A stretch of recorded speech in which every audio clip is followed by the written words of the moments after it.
Forward here at Sheffield Arena with the one, the only Dave Coldwell. First of all, Dave, I feel like I don't see you for chunks of time anymore before I see you again. So You're jet setting now. You're doing this, that, and other. I'm just about. You're a busy man. I'm trying to be like you, trying to be on your level. You are about my level to be. Why is everyone picking on my height today? You know, Fraser Clark made you stand up from the interview. Go, let me see how tall you are. Everyone's picking on my height. I just had to do commentary for radio, sat in between Fraser Clark and seen the picture. Macintosh. Oh yeah, he's tall. He's tall. He's deceivingly tall as well. Yeah. He doesn't look that tall when he's like just. Oh, he does. Yeah, he's massive. Anyway, we are at Sheffield Arena post-fight. Two huge upsets, you could say. We've lost both our South Yorkshire champions, which is quite devastating. Yeah, I never thought about that. Terry Harper, obviously, start with her. Alicia Baumgartner came over from the States, upset You know Sheffield. what? Round one, she stuck a couple of jabs to the body on Terry, and I looked at it. There was a technique of them. I thought, whoa, she's good. And I thought, oh, okay. And then the first, I forget which round it was that she hurt Terry first. Second, I think. Second round. And then I thought, oh, she wasted a lot of energy there. She seemed to be loading up, missing a bit. And I thought, oh, she might get a bit tired now and Terry will settle down and start grinding it out. But no, the shot done Terry, and Terry was looking out of the ring. She was facing us. Yeah. And she was gone completely. She was out on her feet. Such a good stoppage because she could have got hurt. Yeah. She could have. I think it was a fourth round stoppage, right? Yeah. So the third round, we thought that Terry was going to like sort of outgrind her sort of thing, maybe a bit difference in level, but the power was the one that she had hands of stone. Yeah. No, she could punch and she knew how to use it. She was a good boxer. She was slick. She was very, very good. Very, very good. If she ends up fighting Michaela Meyer, how do you see that one playing out? I'm not an expert on women's boxing yet. Okay, first. I don't know. Okay, first. That's the first time I've seen her, to be honest. So I can't judge her on just on one fight. So yeah. It's fair. I mean, it's the first time we heard of her name over here, but in the States, I've seen a few boxing accounts, bigger up. So I did a bit of research. I was like, okay, chicken bang. Yeah. But other than that, we saw Barry as well. That one was just stabbing in the heart. I'm not gonna lie. That is the most shocking thing I've ever seen in all my years sat ringside at boxing. I was gobsmacked. I literally, it's one of those where your mouth's wide open and you're like, what have I just seen? Because he was just so completely in control. Yeah. It was such a one-sided fight, and it was brilliant. Just brilliant. I was actually sat there just marveling at how good Kid Galahad was boxing. Yeah.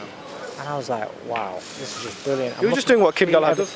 Yeah, that's what I was, because I was doing commentary for 5 Live, and that's what I was saying. It was just perfect boxing, until he got caught at one shot. But that's what makes this show, this sport, so good. It's next level. One shot can turn it around, and that's why it grabs us. And when it grabs us, it keeps you. And that's why also you can't say, somebody's never going to do this, he's never going to do that, he'll never be able to make it. You can't say that. Especially with someone like Kiko. I mean, God, he's had experience upon experience for years. Yeah. It's just one of those things. I mean, like I said, he was brilliant. Yeah. He boxed brilliant. I loved what I was watching. I thought it was brilliant. Do you think, when he got dropped in the round he did get dropped, he came back, he went into the corner because it was right at the end of the round. Do you think he was going to sort of recover, or were you with the first? You don't know, do you? You're in corner, you don't know. But it's a. Somebody asked me that. So, do you think he should have come out? Yeah, he's world champion, and he's from a gym and a stable that knows how to nullify time, buy some time, pinch some rests, pinch some moments if you get hurt, and know how to survive. So, Dom 100% right at sending him back out. Yeah. He didn't send him back out. Barry didn't say, "Oh, I don't want to go out." He's gone back out for the next round. But this is boxing. This is boxing. It happens. It's unfortunate it happened, but because I thought it was brilliant. It was brilliant. I'm genuinely shocked. Yeah. Obviously, most likely there'll be a rematch. I can't imagine there not be one. What does Kid do this time? Is there anything, or just stick to the game plan what he was doing? Just don't get it. Yeah. It's one of those things. Simple as. It's simple as that. There's no tactics, and he did this and he did that. No, just maybe perhaps don't stand in pocket as long. Yeah. Don't get hit. I'm going to stick with the subject of Sheffield now, because usually when we're here, we're seeing Chocolate Brown is giving it the big one, knocking people out or getting the victories. You're not gonna ask me about. Hold on. He said, interestingly enough, that he's signed his side of the contract. When the both, I'm just going to let you talk about when they've both signed the contract and it's announced and we've got a date, we've got a venue, then ask me about the fight. Yeah. I've spent years talking about this fight. Yeah. I was thinking the other day, it's junior weight of Ricky Hatton all over again. I'm not asked. Kind of loses interest in it. Yeah. Expiry date. Don't get me wrong, if it gets signed and if it gets made and it's on, I'm there, I'm watching it, I want to see who wins.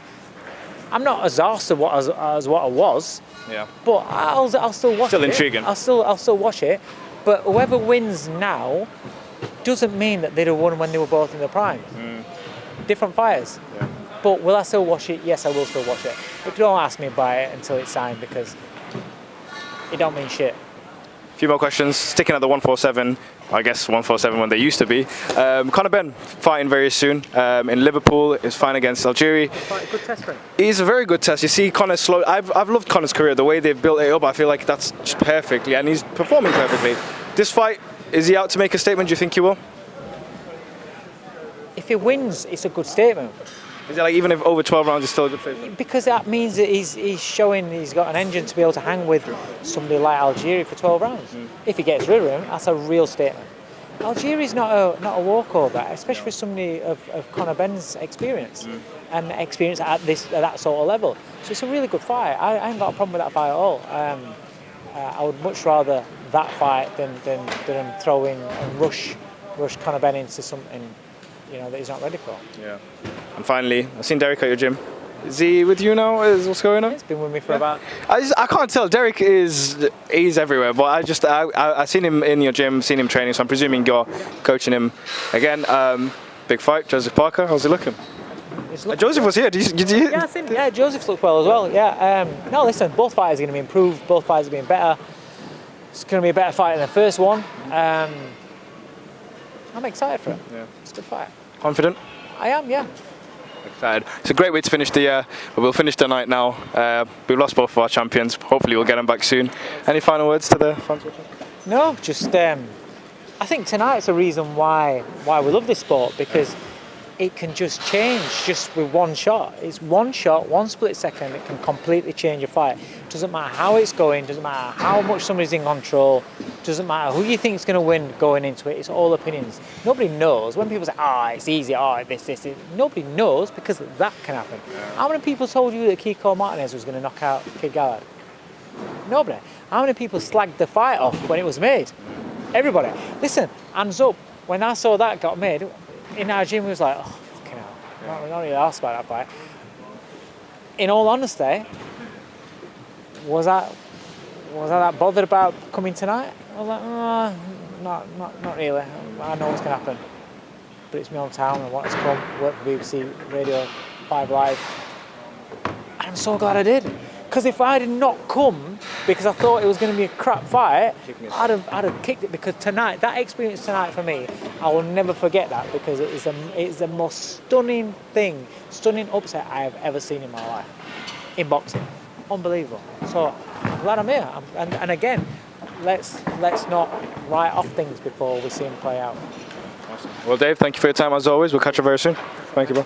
Cheers.